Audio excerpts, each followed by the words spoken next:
sekarang kita akan masuk ke project identification. Nah, project identification ini nanti akan bicara tentang inisiasi proyek serta studi kelayakan.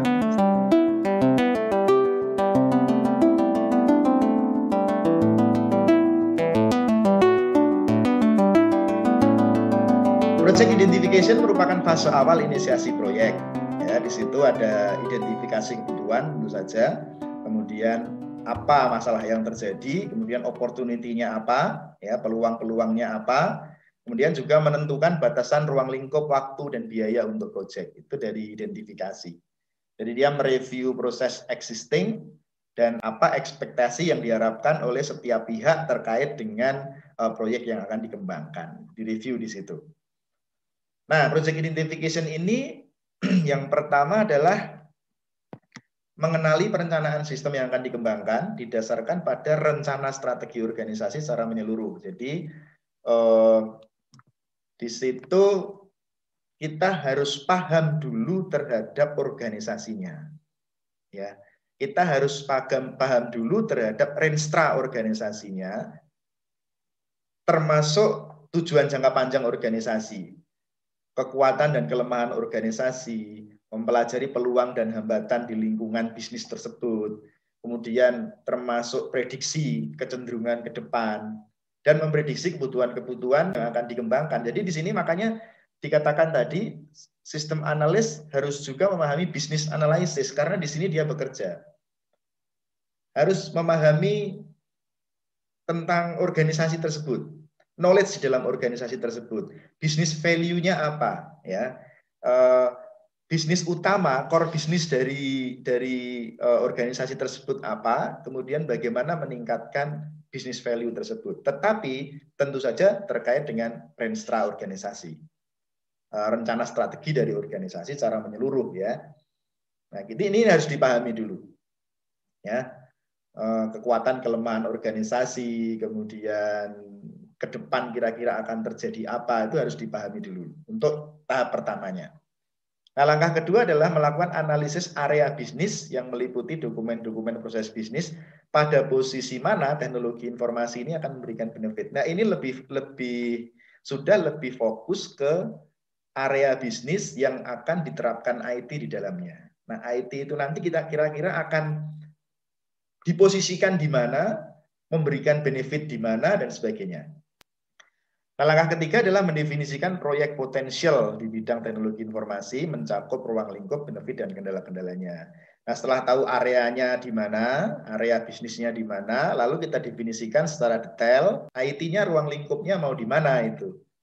Ya, termasuk batasan, kendala, kemudian juga benefitnya apa, nah itu dibahas secara lebih detail di sini. Langkah keempat adalah project selection. Nah, project selection ini memilih proyek yang akan dikerjakan dan mengalokasikan sumber daya untuk mengerjakan proyek tersebut.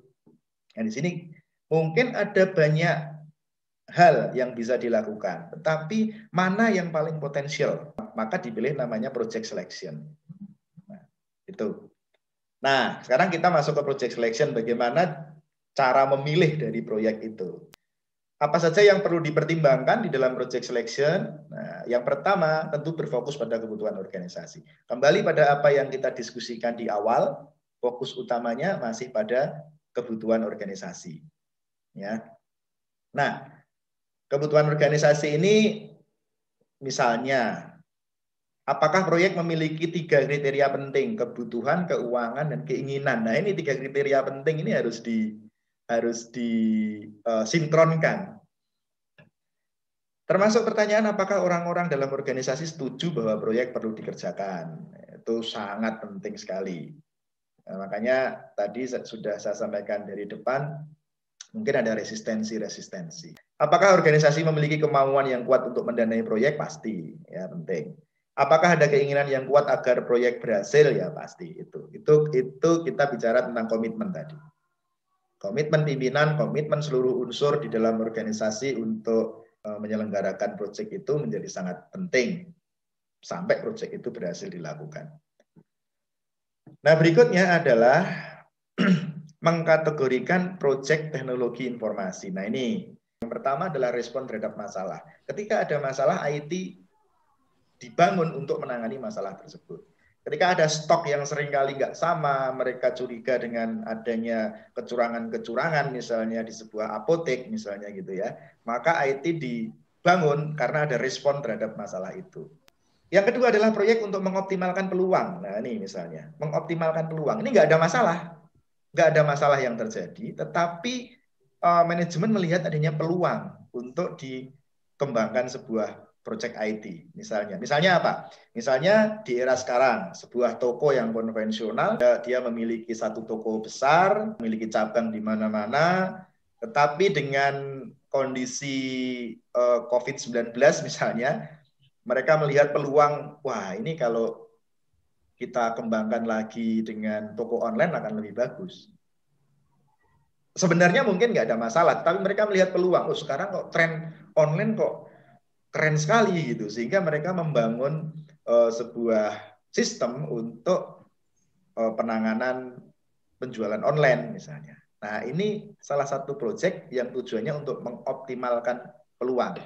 Proyek yang ketiga adalah proyek untuk memperkuat bisnis proses dari organisasi. Mungkin tanpa software mereka jalan baik, tanpa sistem informasi mereka jalan baik. Tetapi manajemen memiliki visi ke depan bahwa wah ini harus dikembangkan sebuah sistem agar proses bisnis kita semakin kuat. Contohnya mereka menerapkan misalnya untuk HRD. Dalam konteks yang lebih besar mungkin contohnya ERP misalnya ya, Enterprise Resource Planning ya. Ya hampir semua unsur di dalam perusahaan itu dikomputeriskan. Oke, kemudian nah ini untuk menseleksi proyek juga perlu dilihat apakah proyek itu nanti secara finansial itu menguntungkan. Nah, salah satu contohnya adalah dengan menghitung menggunakan NPV, Net Present Value misalkan. Jadi di sini ada rumusnya nih NPV, kemudian setiap arus kas yang masuk per tahun dihitung secara satu persatu, lalu kemudian dijumlahkan, totalnya akan mendapatkan nilai NPV. Lalu kalau ketika dikurangi biaya investasi dan hasilnya positif, maka investasi tersebut bersifat bagus. Sebaliknya jika negatif, maka investasi tidak layak, gitu kan. Nah lalu yang keempat ini, yang terakhir, melakukan penilaian proyek. Metodenya juga banyak. Salah satunya adalah weighted scoring ya, dengan model penilaian tertimbang. Salah satu contoh penilaian proyek ada di sini. Jadi caranya adalah mengidentifikasi kriteria-kriteria yang terkait dengan proyek tersebut, dengan keuntungan dari proyek tersebut, kemudian diskor, ya, dilakukan skor, diberikan bobot, kemudian dilakukan skor untuk setiap kriterianya.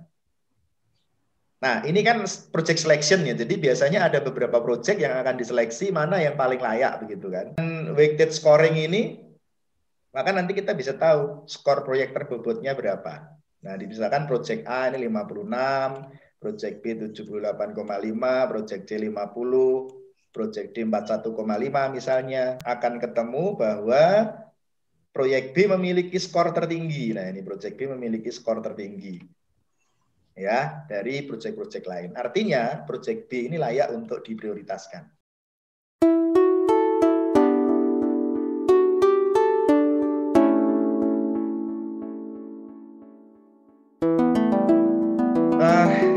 Feasibility studies ini kalau menurut Dennis dan kawan-kawan itu ada 4, yaitu feasibility ekonomi atau kelayakan ekonomi, kelayakan teknis, kelayakan operasional, dan kelayakan schedule atau kelayakan penjadwalan atau kelayakan waktu ya. Tapi saya akan menambahkan satu kelayakan, yaitu kelayakan dari sisi hukum atau law feasibility. Nanti akan saya tambahkan satu studi kelayakan di situ.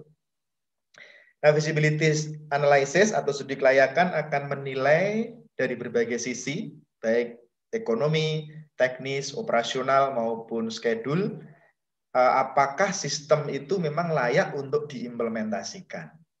Karena bisa jadi secara ekonomi dia menguntungkan, tapi secara teknikal tidak bisa. Nah, tidak bisanya kenapa? Karena tidak ada tools yang mampu mengimplementasikan sistem tersebut.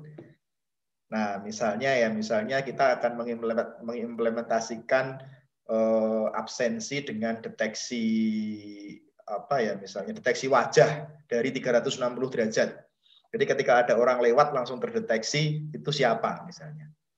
Oke, sekarang sudah banyak teknologi, tapi kita harus analisis secara teknis memungkinkan nggak seperti itu. Gitu. Ketika secara teknis tidak memungkinkan ya, walaupun ekonomiknya nanti menguntungkan ya pasti akan tidak berjalan dengan baik. Gitu. Maka itu fungsinya visibility study. Ekonomi memungkinkan, teknis memungkinkan, operasional memungkinkan, tapi schedule, wah ini kita mau mengembangkan software besar ini, dia minta hanya 3 bulan. Wah, secara schedule gimana? Layak nggak? Nah, misalnya. Dia ada timeline estimation untuk optimisasi resource-nya. Nah, kira-kira layak nggak dengan waktu segitu? Nah, itu akan dilihat. Kalau ekonomi layak, teknikal layak, operasional layak, tapi schedule-nya tidak layak, ya pasti tidak akan layak sistemnya secara keseluruhan. Begitu. Jadi keempat-empatnya, bahkan tambah satu lagi tadi, law visibility atau kelayakan hukum itu harus layak semuanya gitu. Nah gitu. Jadi nanti akan disimpulkan hasil akhirnya apakah sistem memang layak untuk diimplementasikan. Gitu. Yang pertama tentu kelayakan ekonomik. Nah kelayakan ekonomik ini tadi sudah kita singgung salah satu contohnya dengan NPV ya. Nah tapi intinya di situ kita akan melihat cost and benefit analysis-nya. Nah cost and benefit ini akan melihat antara cost dan benefit, antara biaya dan manfaat. Ya, biaya itu kan terkait marketnya, teknologi, development cost-nya, ya, kemudian strategic analysis dan sebagainya. Kemudian dikalkulasi secara ekonomi, apakah dia layak atau tidak. Berapa besar biaya yang diperlukan untuk mengembangkan sistem tersebut dan seberapa besar manfaatnya. Nah, sistem akan layak secara ekonomi tentu jika manfaat lebih besar daripada biaya. Nah, untuk melakukan cost and benefit analysis ini kan tadi salah satunya dengan NPV ya, dengan net present value misalnya. Kemudian juga dengan misalnya ada metode ROI, kita harus menghitung return of investment-nya ya. Kemudian juga mungkin ada payback analysis ya, kita harus menghitung kira-kira akan terbayar kembali kapan dan berikutnya akan semenguntungkan apa. Itu kelayakan ekonomik ya. Jadi sistem akan layak kalau tentu saja benefitnya lebih besar daripada cost yang dihasilkan. Kalau kelayakan teknik akan melihat yang pertama tadi sudah saya sampaikan, ketersediaan teknologi di pasaran misalnya.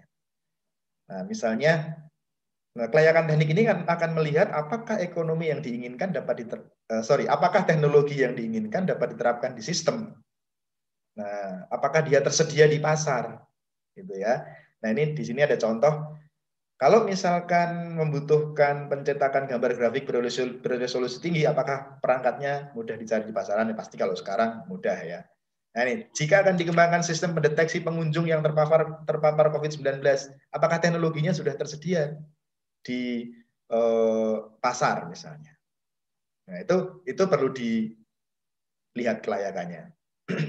Kemudian di samping ketersediaan teknologi juga ketersediaan tenaga ahli. Ya, tenaga ahli yang mengoperasikan dan memelihara sistem itu kira-kira bagaimana? Apakah tersedia, apakah tidak? Nanti sistemnya ada, teknologinya ada, ternyata yang bisa mengoperasikan tidak ada. Ternyata yang bisa maintenance tidak ada. Nah, ini juga technical tidak akan layak gitu. Karena nanti sistemnya akan jadi sistem yang tidak bekerja, tidak berjalan karena tidak ada yang bisa mengoperasikan. Nah, ini apa namanya jadi masalah. Itu technical visibility. Nah, kemudian ada operational visibility atau kelayakan operasional. Nah, kelayakan operasional ini melihat apakah sistem nantinya dapat dioperasikan dengan baik. Nah, ada yang harus diidentifikasi, misalnya apakah ada kemungkinan-kemungkinan seperti sistemnya tidak praktis, terlalu rumit, sehingga nanti akan kesulitan dijalankan oleh operator. Kemudian apakah ada kemungkinan keengganan pemakai untuk meninggalkan sistem lama yang telah ditekuni selama bertahun-tahun? ada resistensi dari user. Nah, resistensinya sejauh apa? Kira-kira apakah bisa diatasi? Nah, itu juga dipertimbangkan untuk operational visibility. Ya, misalnya ketika Presiden Jokowi mengumumkan bahwa banyak nanti tenaga kerja atau para pegawai negeri yang pekerjaannya akan digantikan oleh AI, nah, ada resistensi sejauh apa? Gitu ya. Itu kelayakan operasional. Atau kalau dia dijalankan, lalu SDM yang lain dikemanakan misalnya. Itu termasuk kelayakan operasional. Nah, termasuk juga tentang kualitas informasi. Apakah kualitas informasi yang dihasilkan sudah cukup memuaskan bagi pemakainya misalnya. Kemudian dari sisi pengendalian juga, apakah nanti ada kesulitan ketika mengendalikan sistem itu, dari sisi pengendalian sistemnya, dari sisi keamanan sistemnya. Itu termasuk operational visibility.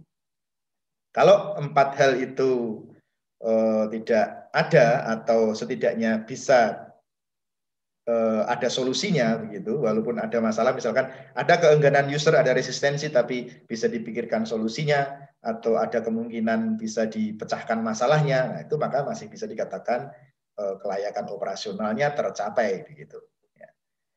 Nah itu itu secara operasional atau operational visibility. Nah kemudian juga schedule visibility, kelayakan waktu. Nah, nanti akan melihat apakah sistem akan dapat dikembangkan sesuai dengan waktu yang ditetapkan? Apakah jadwalnya nanti realistis begitu? Apakah jadwalnya kira-kira realistis untuk dikerjakan tadi? Tadi ada masalah misalkan program sebesar ini hanya dikerjakan dalam waktu 3 bulan. Cukup enggak misalnya? Nah, itu kelayakan waktu atau schedule. Pihak manajemen sebagai pemakai dan analis sebagai pembuat dapat menilai apakah waktu yang disediakan untuk mengembangkan sistem dapat diterima dan disepakati bersama. Ini kelayakan waktu ya. Nah, yang tambahan dari saya adalah low visibility. Nah, ini juga penting.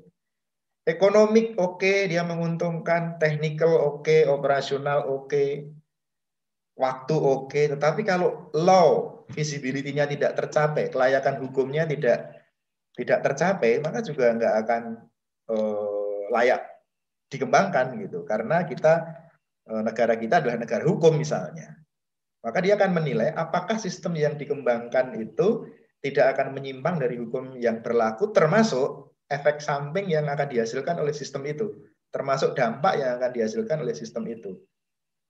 Nah itu kira-kira visibility-nya gimana? Ya, termasuk tadi saya menyampaikan apakah penerapan sistem baru itu nanti akan berakibat pada pengurangan tenaga kerja yang berujung PHK. Kalau berujung PHK pasti akan ada banyak komplain, pasti akan ada juga mungkin tuntutan secara hukum begitu misalnya. Atau kalau memang terjadi bagaimana secara hukum itu dilihat misalnya. Itu harus benar-benar dipertimbangkan. Perlu dipertimbangkan kaitannya dengan hukum yang berlaku begitu. Nah, apakah perangkat yang digunakan tidak ada masalah secara hukum, misalnya ada perangkat yang oke tetapi belum mendapat izin penggunaannya di Indonesia misalnya.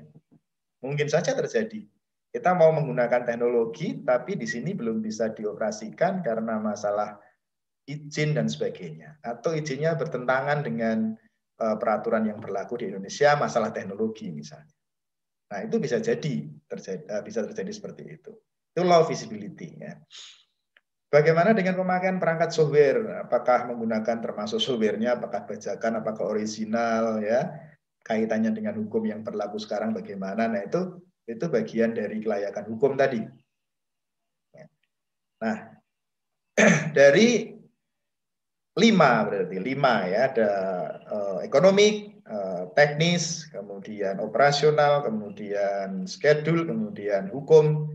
Ini dilihat, dikompilasi dalam sebuah dokumen studi kelayakan, maka nanti akan disimpulkan apakah sistem itu memang layak untuk dikembangkan atau tidak begitu.